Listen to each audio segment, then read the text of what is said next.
Arjen Robben wälzt sich am Boden und die Bayern-Fans halten kurz den Atem an.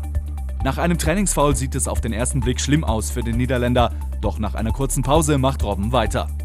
Die Kollegen warten so lange brav auf den Offensivstar, der wenig später schon wieder Vollgas gibt. Glücklicherweise also kein weiterer Verletzter beim Rekordmeister. Robben lacht die Schrecksekunde einfach weg. Und es gibt weitere gute Neuigkeiten für die Bayern. Die zuletzt angeschlagenen David Alaba und Jerome Boateng trainierten am Dienstag wieder. Zumindest Alaba soll dann auch für das Spiel am Samstag gegen Augsburg zur Verfügung stehen. Boateng dürfte spätestens in der Champions League gegen Anderlecht wieder dabei sein.